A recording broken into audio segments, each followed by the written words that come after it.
We hebben hier een 200-300 soorten in de tuin staan. Hier hebben we het zebragras, dat is heel bekend vanwege zijn streepje. We hebben hier een 7 of 8 soorten die allerlei verschillende eigenschappen vertonen. De ene is meer rechtopgaand, de volgende is meer hangend, de volgende is korter. Wat is nou het beste voor welk type klant? Er is geen bedrijf die een assortiment van deze grootte in een tuin zet, maar daarnaast wordt er eigenlijk alleen maar geteeld. Er wordt nooit getest. Wat we willen doen is, hebben we ook echt planten die echt goed zijn. Zijn ze echt winterhard? Zijn ze echt toepasbaar in de tuin? Blijven ze echt goed overeind staan als het hard waait? We willen echt laten zien dat een plant goed is. En dan ook met de klant samen door zo'n tuin heen lopen.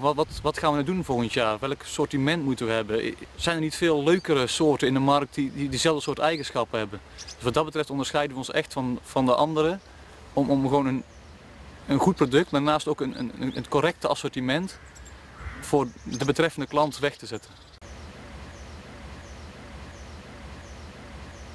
Waar we ook steeds meer aandacht voor hebben is voor de compacte tuin. Je ziet ook dat mensen minder tijd in de tuin spenderen, minder ruimte in de tuin hebben en vooral voor gemak kiezen, maar ook het moet wel royaal zijn.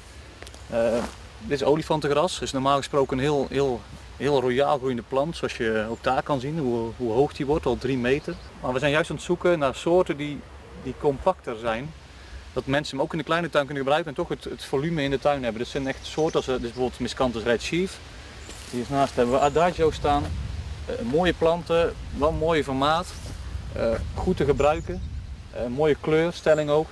Dus ja, ook echt wel een meerwaarde in de tuin en ook heel bruikbaar.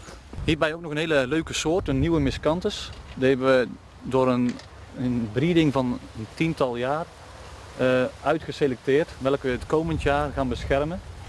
Welke zich bijzonder laat zien door zijn bloeiwijze, de bloeikleur en de hoogte van deze plant. Zoals je ziet, de hoogte is nu nog een goede meter.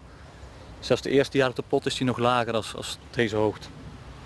De kleur is echt uniek, hij is mooi rood. Daarnaast is het ook bijzonder dat hij verschillende bloemlagen creëert. Je ziet een eerste bloemlaag, die komt hier en hij blijft nieuwe bloemlagen over elkaar heen geven.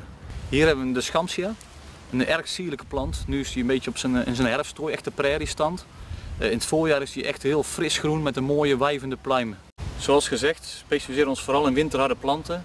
Wat niet wil zeggen dat wij ons niet verdiepen in, zijn er ook nog goede eenjarigen die een mooie terraswaarde hebben voor een klant.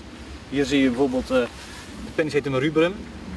Is al jaren een groot product voor ons. Is gewoon verschrikkelijk mooi vanwege zijn bladkleur. En daarnaast, de eerste pluimen zijn weer op komst. Hier ziet u op het heel een prairietuin. We hebben meer als hobby ontwikkeld de laatste jaren, omdat we ons toch ook wel willen inzetten voor het wildleven in de tuin. Wat je ook ziet, en zo'n plant, het is enorm, zelfs op een wat donkere dag, dat hij nog zoveel insecten trekt. En wat dit toevoegt in je tuin, het geeft gewoon een extra beleving, een extra waarde.